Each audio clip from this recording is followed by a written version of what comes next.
Blizzard hit Wisconsin at 11 p.m. like it wanted to destroy something. Wind screaming, snow sideways, -15 with wind chill. Connor couldn't sleep. 6 years old, wired, listening to the house groan. We were crashing in my parents' guest room, 2 months since I lost my job and the apartment that came with it. Air mattress for him, cot for me, house rules that said we were tolerated, not welcome. Need water, he whispered. Okay. Quiet, though. We crept downstairs. I turned on the smallest light over the sink. Filled a glass halfway, handed it to him. He took it with both hands, careful like I'd taught him. Turned to go back. His elbow caught the shelf. The narrow one mounted between kitchen and hallway. The one holding my younger brother Kyle's Harvard Law acceptance trophy. It tipped. Connor grabbed for it. Missed. Trophy hit the floor, glass base shattering across tile. Connor froze. The cup slipped from his hands, water spilling into the glass shards. Oh no, he whispered. Oh no, oh no. It's okay, I said, already moving for paper towels. Accident. We'll clean it up. Footsteps upstairs. Fast. My mother's voice carried down before she appeared. What did you break? She came down in her robe, face already set in that expression that meant I'd confirmed every low expectation. My father Richard followed slower, heavier. My mother Carol stopped at the bottom step. Saw the shattered trophy. Hand to her mouth. Do you know how hard Kyle worked for that? Her voice climbing. Do you know what that represented? Connor started crying. The silent kind where his body shook, but barely any sound came out. It was an accident, I said, kneeling to pick up glass. He's 6. You never taught him to be careful, my father said from the doorway. Just like you never learned. He bumped a shelf. I kept my voice level. Kids bump things. My mother's face twisted. Not in our house. Kyle was never this careless. Kyle's 22 and at Harvard, I said before I could stop myself. Connor's 6. Wrong thing to say. My father's jaw tightened. You're right. It's not the same. Kyle earned his place here. You're on our couch because you couldn't keep a job. There it was. I got laid off. The whole third shift did. You got a girl pregnant at 18, my father continued like I hadn't spoken. Dropped out. Burned every opportunity. Now you're raising a kid who breaks things in the middle of the night. Connor sobbed louder. I'm sorry, he kept saying. I put my hand on his shoulder. Not your fault, buddy. Don't tell him it's not his fault, my mother snapped. He needs to learn consequences. He's 6, I repeated. It's 11 p.m. during a blizzard. Can we handle this in the morning? My father stepped closer. Voice cold. No. We're handling this now. Because I'm done. We're done. My stomach dropped. Done with what? This. He gestured at Connor, at me, at the broken glass. We opened our home, and this is what we get. Chaos. Disrespect. It was an accident. Your trash kid has no place here, my father said. Clean and final like he'd been waiting weeks to say it. Silence except for wind and Connor's hitching breaths. Richard, my mother said, but didn't say stop. We're done raising your mistake. Get out. Connor looked up at me, eyes huge. It's -15 outside, I said. Blizzard warning. Should have thought about that. My father grabbed 2 duffel bags from the closet, threw them at my feet. Pack. Now. My mother crossed her arms. You can't keep manipulating us, Ethan. We've sacrificed enough. I lost my job. That's not manipulation. Get your things. Connor grabbed my leg, shaking. Are we leaving? Yeah, buddy. Get your coat. My father watched while I shoved clothes into bags. Connor's bare, school folder, toothbrushes. The whole time standing in the doorway making sure we didn't take anything that wasn't ours. At the front door, my mother held out her hand. I'll take your key. I twisted it off my keyring, dropped it in her palm. She closed her fist around it. My father opened the door. Cold punched in, snow blowing into the hallway. Connor whimpered. Daddy, it's cold. I crouched down, zipped his coat tight, pulled his hood. We're gonna be okay. Please, I said. Just let us stay tonight. We'll leave in the morning. It's dangerous. You should have thought about that, my mother said, staring at the broken trophy. Out, my father said. I picked up both bags, took Connor's hand, walked onto the porch.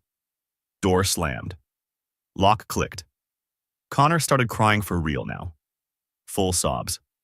He looked at the wet spot on his sleeve and whispered, "It's my fault." I knelt in the snow. "No, this is not your fault. You hear me? Never." He nodded but didn't believe me. My car was half buried. I threw bags in back, buckled Connor into his seat. Got in front, turned the key. Nothing. Battery cold. Dashboard lit up weak. Come on. Tried again. Engine coughed, caught. Heater blasted cold air. Checked my phone. 32% battery. $287 in my account. Cheapest motel nearby was $95 a night with reviews about bedbugs. Did the math. Motel tonight, maybe tomorrow. Then what? Police station crossed my mind. Small town, always staffed, warm, public, witnesses. Where are we going? Connor asked. Somewhere safe. Are we in trouble? No, buddy. Grown-ups who lock kids out in blizzards are in trouble. He went quiet. Drove 4 miles at 20 miles per hour. Visibility maybe 20 feet. Car slid twice, my stomach dropping before tires caught. Connor held his bear, didn't speak. Police station was a small brick building, lights on. I pulled in. Why are we at the police? Connor asked. Because it's warm and safe. And when grown-ups make bad choices, police need to know. We went inside. Heat hit hard. Desk sergeant behind plexiglass. Older guy, nameplate said Davies. He saw Connor shivering and his face changed. Can I help you? Got locked out. Need somewhere warm. He stood up, came around. How old is he? 6. Officer Davies' expression tightened. Where's his mother? Not in the picture. You got locked out how? Family disagreement. My parents' house. They told us to leave. -15 out. He nodded. Come on back. Break room. Couch, coffee maker, vending machine.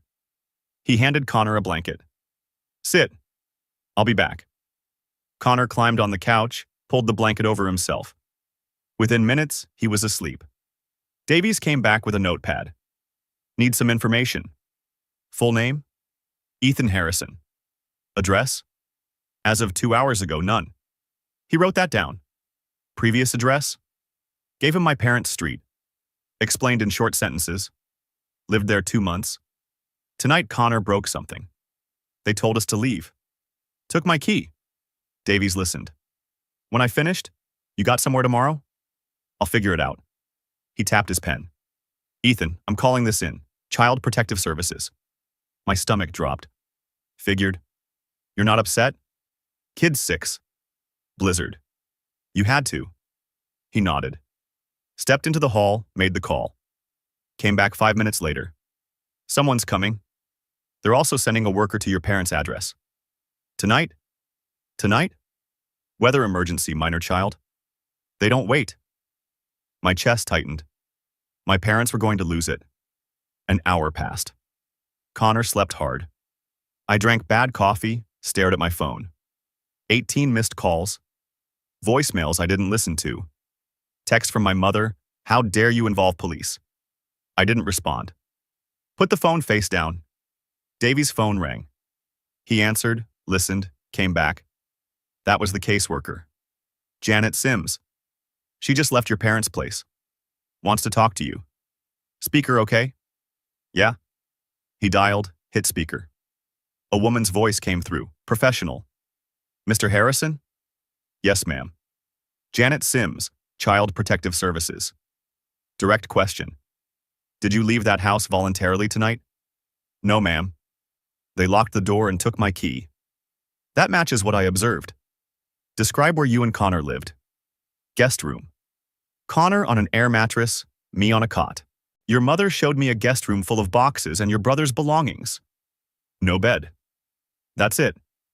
We cleared floor space. Silence. Mr. Harrison, I'm opening a case. This is an unsafe eviction of a minor during weather emergency. I'm issuing an emergency motel voucher, 3 nights. Officer Davies has details. Thank you. Take care of your son. Line clicked off. Davies handed me a voucher and address.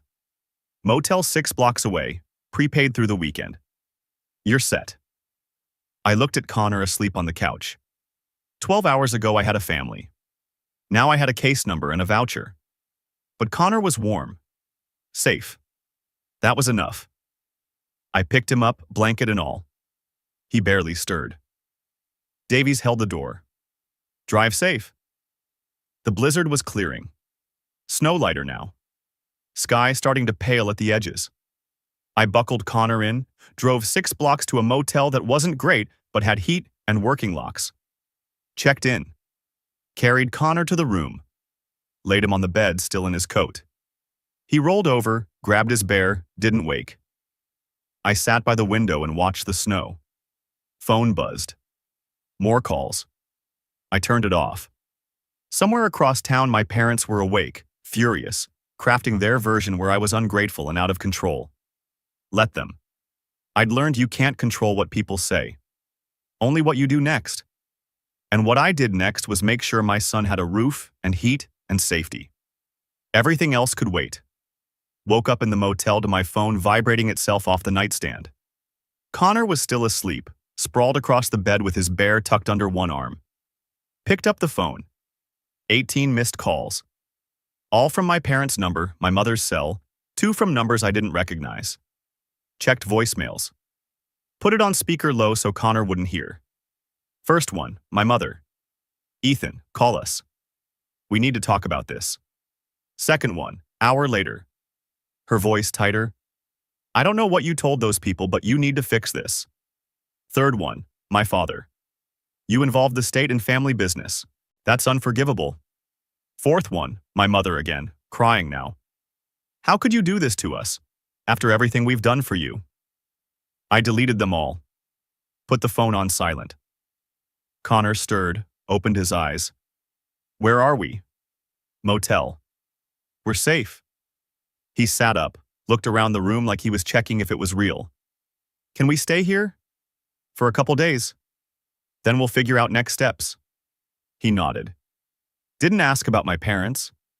Didn't ask when we were going home. 6 years old and already learning that home wasn't a place you could count on.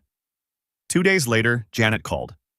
I was at a gas station buying food with what was left of my cash. Connor in the back seat eating a pack of crackers. Mr. Harrison, this is Janet Sims. Do you have a minute? Yeah. I've completed initial interviews. Your parents, your brother Kyle in Boston, and a neighbor, Mrs. Chen, who lives next door to your parents. Okay. Mrs. Chen corroborated your account. She heard yelling that night, saw you and Connor leave with bags, noted the time and weather conditions. Your brother stated he wasn't present but confirmed ongoing family tension. Your parents deny forcing you to leave. They took my key and locked the door. I know. The evidence supports your version. The case is staying open pending a home visit and follow-up interview with you. Home visit where? I don't have a home. We'll work on that. I'll call you early next week. She hung up. I sat in the car staring at my phone. My parents had lied to CPS, straight up denied what they'd done. Part of me was surprised. Most of me wasn't. Next morning, email notification. Sender I didn't recognize. Opened it. Subject line. Cease and desist on behalf of Richard and Carol Harrison. Skimmed it. Legal letterhead, family attorney, language about defamation and filing false reports, and potential civil action if I continued to spread malicious lies about my parents' character. My hands shook. Not from fear. From rage. Forwarded it to Janet with one line. Got this today. Thought you should see. She called 20 minutes later. Ignore it. They're threatening to sue me. For telling the truth. That's not defamation. Truth is an absolute defense. They're trying to scare you. It's working. Don't let it. Stay focused on Connor. I'll handle this. I tried to. But focus was hard when I got the next call an hour later. My supervisor from the warehouse. Ethan, where are you? You were scheduled 6 a.m.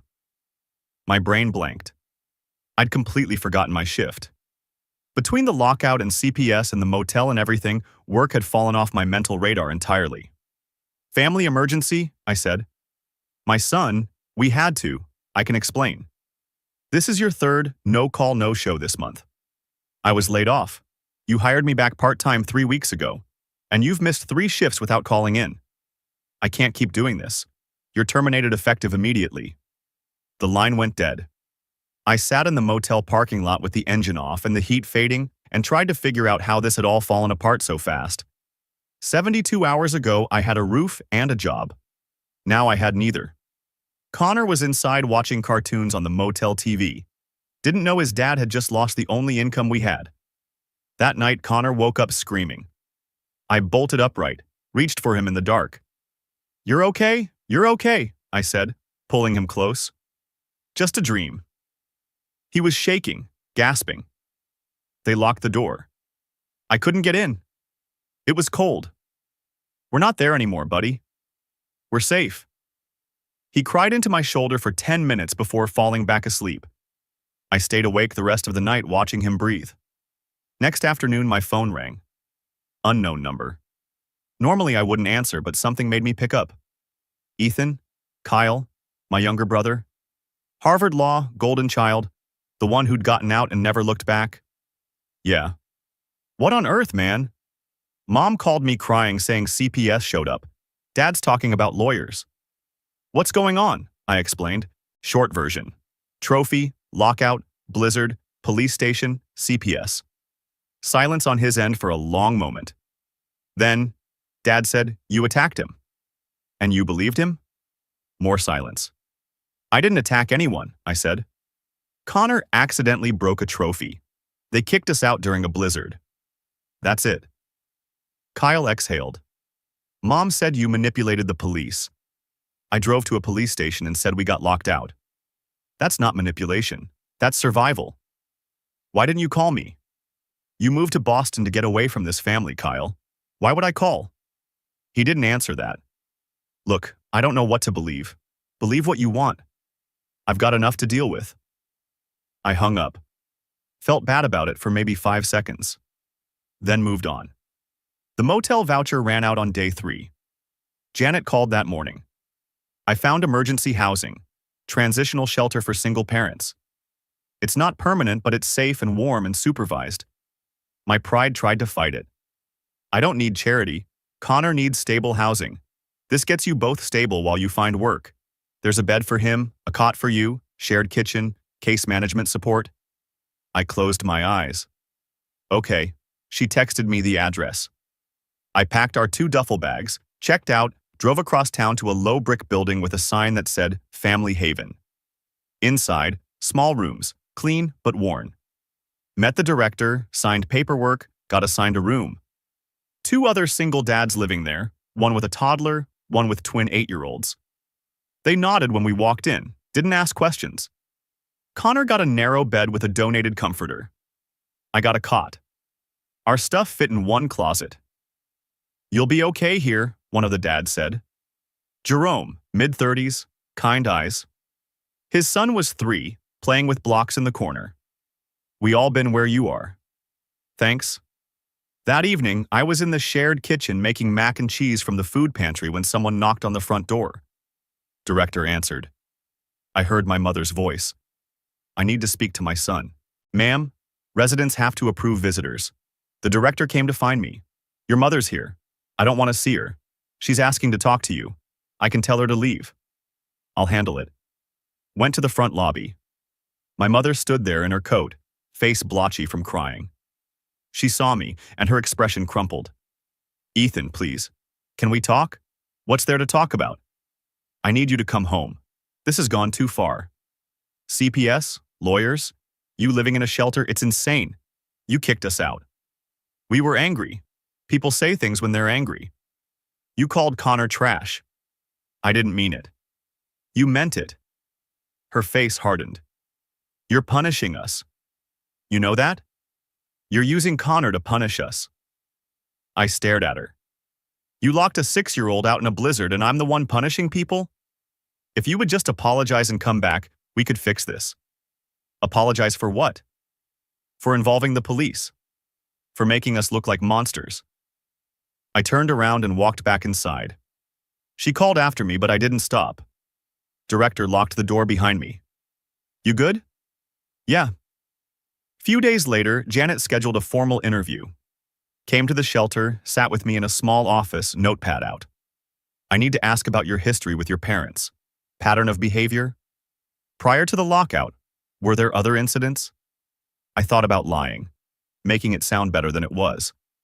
Then thought about Connor waking up screaming about locked doors. Told her the truth. They forgot Connor's birthday twice. Refused to babysit so I could work evening shifts. Called him a mistake regularly. Made it clear we were tolerated, not wanted. Compared him to Kyle constantly. When I lost my job, they let me stay but reminded me daily it was charity. Janet wrote it all down. How long were you living there? 2 months. And before that? Apartment across town. Lost it when I got laid off. Couldn't make rent. Support system? Friends? Other family? Not really. My ex, Connor's mom, left when he was 6 months old. Haven't heard from her since. Friends kind of faded after I became a single dad. She closed her notepad. This will be in my report. Will it matter? It establishes a pattern. It shows the lockout wasn't isolated. That night my phone rang. Unknown number again. I almost didn't answer. Then did. My father's voice, loud and sharp. You destroyed this family? I locked out a 6-year-old in a blizzard, I said. That was you. You involved the state. You made us look like abusers. You are abusers. He started yelling, something about disrespect and ingratitude and poisoning Kyle against them. I hung up, blocked the number. Connor was watching from his bed. Was that Grandpa? Yeah. Is he still mad? Yeah, buddy. He is. Connor rolled over, faced the wall. Okay. 3 weeks after the lockout, I got hired at an auto parts store. $16 an hour, 35 hours a week. Not great, but real. Manager asked why I left my last job. I told the truth. Family emergency, missed shifts. He paused, then said, When can you start? The next day. First paycheck came 2 weeks later. $560 after tax. Shelter charged $200 a month, subsidized rate. Left me $360 for food, bus fare, everything else. I sat on my cot that night and looked at the deposit slip. 3 weeks ago, we were homeless. Now we had $700 in the bank and a paycheck coming every 2 weeks. Connor was asleep, finally sleeping through the night without nightmares. It wasn't much, but it was ours. And that was enough. Month after the lockout, life found a rhythm. Auto parts, store 5 days a week, 8-hour shifts, stocking shelves and running register. Came home to the shelter, made dinner in the shared kitchen with Jerome and the other dads, helped Connor with homework at the small table in our room. Connor's teacher, Mrs. Patterson, sent encouraging emails. He's doing well, participating more. Let me know if you need anything. Small kindnesses from people who owed me nothing. Evenings I did math on napkins. Current savings, $1,247. Rent deposits around here, first month plus security, averaged $1,900 minimum. At my current save rate, 5 months. Maybe 4 if I picked up weekend overtime. Unless something changed. Something changed on a Tuesday. I was restocking oil filters when someone walked into the store. Looked up. My brother Kyle stood there in a button-down and jeans, looking out of place among the motor oil and tire displays. Stared at him. What are you doing here? Can we talk? After your shift? I'm off at 5. I'll wait. He sat in his car in the parking lot for 2 hours. I watched him through the window between customers, trying to figure out what he wanted. 5 o'clock hit. Clocked out. Met him outside. There's a coffee shop down the block, he said. Fine. We walked in silence. Ordered coffee, sat in a corner booth. Kyle looks tired. Not just physical tired. The kind that goes deeper. I talked to Mrs. Chen, he said. The neighbor. She told me what she heard that night. The yelling. Seeing you leave with bags. The weather. Okay. Dad said you were lying. That you left on your own and made up the lockout story. And you believed him. Kyle looked at his coffee. Because it was easier. I waited. Because I didn't want to admit our parents are, he paused, searching for the word. Jerks? I finished. He nodded. Yeah. That. We sat quiet for a minute. Then he pulled out his phone, opened his banking app, turned it toward me. I can give you 800. It's what I can spare right now. My pride kicked in automatic. I don't need charity. It's not charity. Kyle's voice was firm. It's me fixing what I didn't stop. I wasn't there that night, but I've been there for 22 years watching them treat you different. I knew it was happening and I left anyway. So take the money. Stared at him. Kyle had never stood up to our parents. Not once. I'll pay you back. I know. He transferred it right there. My phone buzzed with the notification. $800. That night I sat on my cot and counted. Savings, $1247. Kyle's money, $800. Total, $2047. Enough for first month and deposit at most places. Not all, but most. Connor was reading a book Jerome had given him. Looked up. Why are you smiling? We're getting our own place, buddy. His face lit up. Really? Really? Few days later, Kyle called me. Voice tight. I told them, he said. Mom and Dad. That I gave you money. What did they say? Dad lost it. Said I was enabling you. Mom said I was choosing you over them. What did you say? Told them I was helping my nephew. That they locked out a 6-year-old and I wasn't going to pretend that was okay. Silence on the line. Mom gave me an ultimatum, Kyle continued. Her or you. Choose. And? Told her I wasn't choosing. I was doing what's right. Then I hung up. My throat went tight. Thanks. Yeah. Started apartment hunting that weekend. Most places wanted income 3 times the rent, 6-month work history, perfect credit. I had none of those things. Found a small 2-bedroom in an older building. Carpet stained, paint chipped, but clean. Windows worked. Heat worked. $950 a month. Landlord was a guy named Mr. Torres, mid-50s, tired eyes. Looked over my application. You're at a shelter, he said. Transitional housing, yeah? I've got a job now. Auto parts store, can provide references. My CPS caseworker, my son's teacher, the shelter director. CPS caseworker, told him the short version. He listened without interrupting. First and last month plus deposit, he said. $28.50 total. Can you do that? My heart sank. I have $20.47. He tapped his pen on the clipboard. You got a kid? 6 years old. Connor. Torres looked at the application. Single dad. CPS reference. Shelter. Job for 3 weeks. $2,000, he said finally. First month plus deposit. You get me last month when you can. Stared at him. Why? I got 3 kids. I know what trying looks like. Deal. 6 weeks after the lockout, Jerome helped me move our 2 duffel bags and 3 boxes of donated stuff into the apartment. Mrs. Patterson dropped off dishes and towels she'd collected from other teachers. Connor walked into his room. Small, bare, just a bed Jerome had helped me carry up the stairs and a lamp from the thrift store. This is mine? Connor asked. All yours. He ran around it twice, touched the walls like he couldn't believe they were real, then hugged me so hard I thought my ribs would crack. Best day ever, he whispered. That night after Connor fell asleep, checked my email. New message from my mother. Subject line. We made mistakes. Opened it. Your father and I have been talking.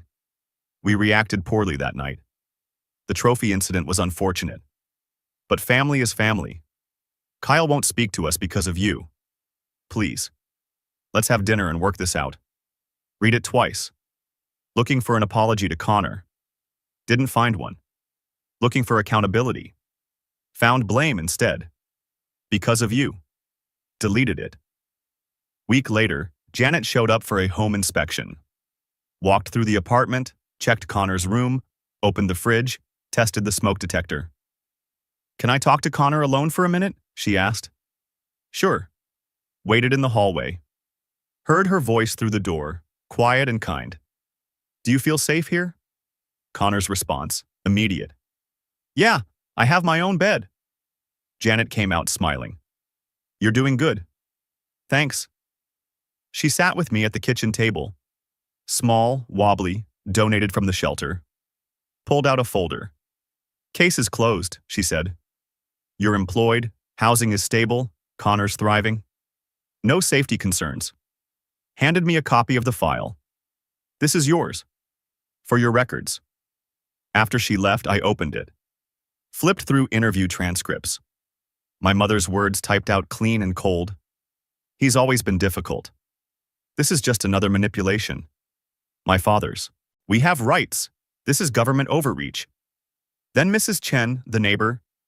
"I heard screaming. Saw them push bags outside. It was snowing hard." I almost went over, but I didn't know what to say. Closed the file. Put it in the cabinet under the sink behind the cleaning supplies. Not to forget. To remember what I'd survived. 2 months after the lockout, Kyle visited the apartment. First time seeing it.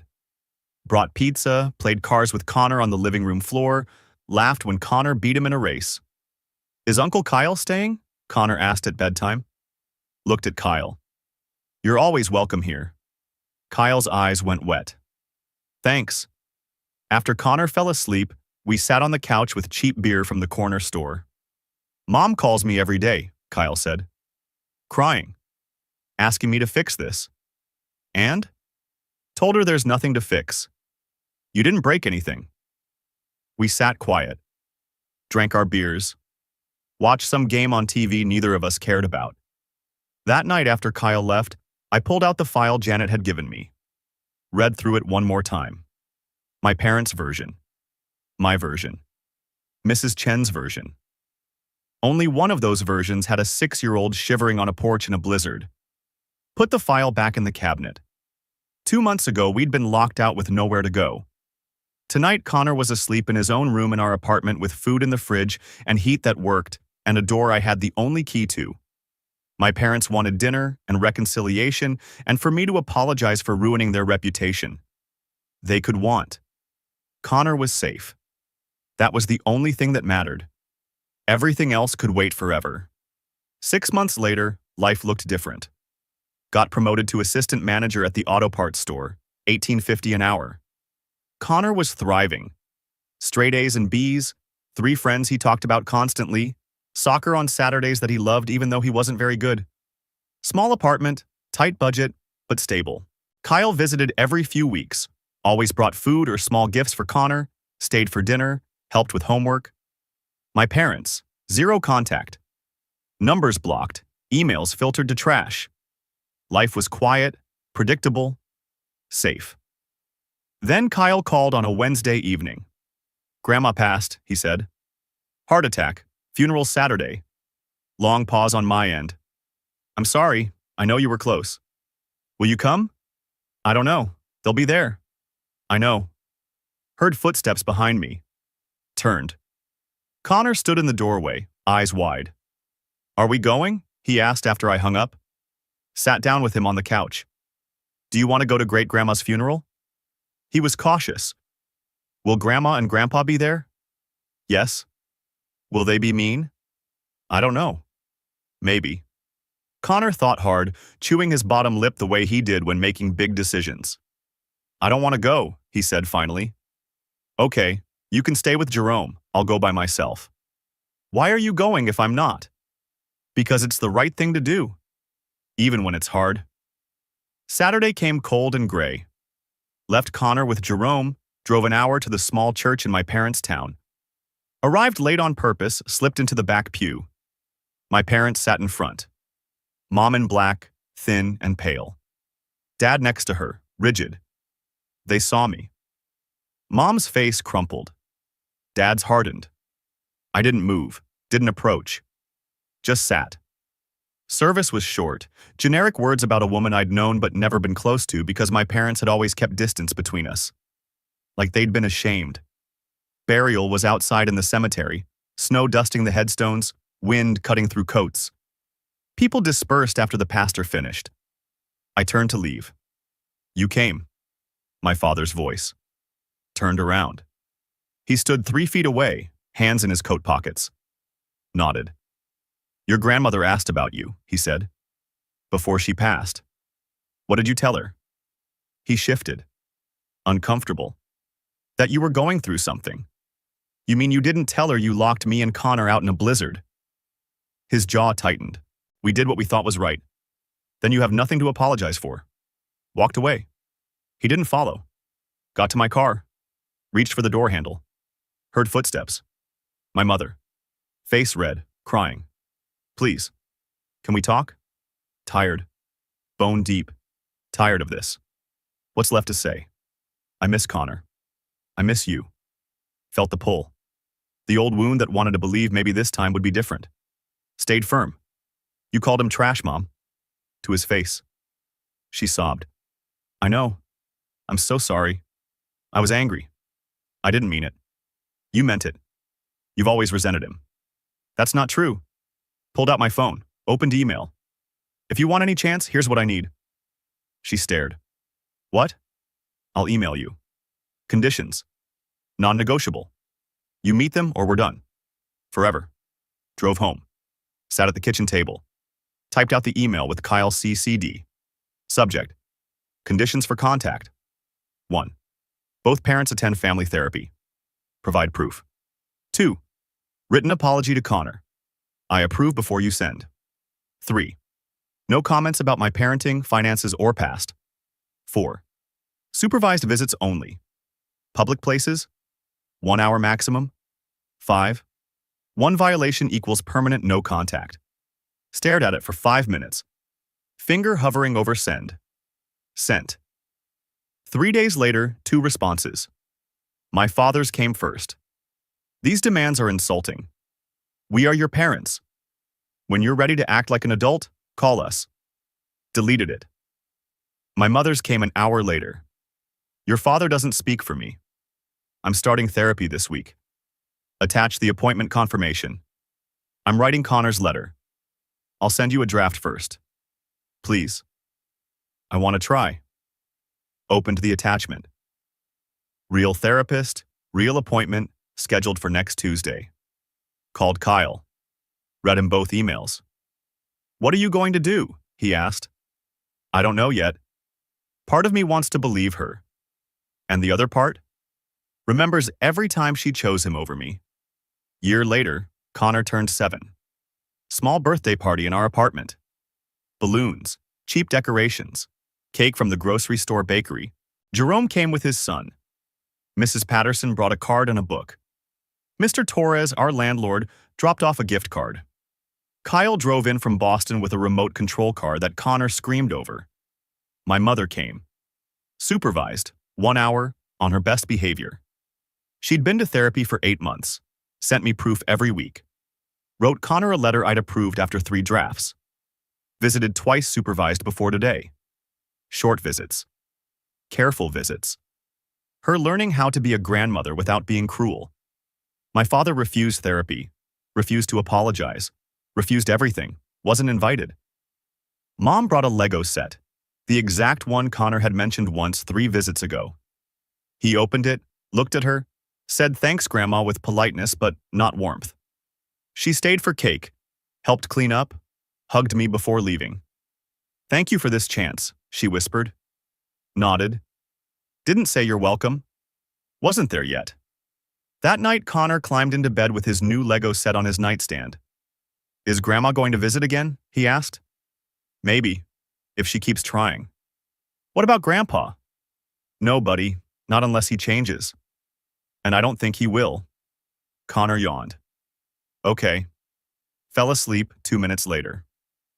I sat in the living room with the lights off, looking at the apartment we'd built from nothing. Secondhand furniture, donated dishes, walls that needed paint. But ours. Safe. Stable. Used to think forgiveness meant pretending it never happened. That family meant loyalty no matter what. Connor taught me different. Forgiveness without accountability is just permission to hurt you again. Mom was trying. Actually trying. Therapy, apologies, showing up and behaving. Dad wasn't. Refused to admit fault, refused to change, still believed he'd done nothing wrong. And I'd learned to tell the difference. Connor was asleep in his own room. In our apartment. Safe. Not because my parents finally loved him, but because I'd chosen him over their approval. That was everything.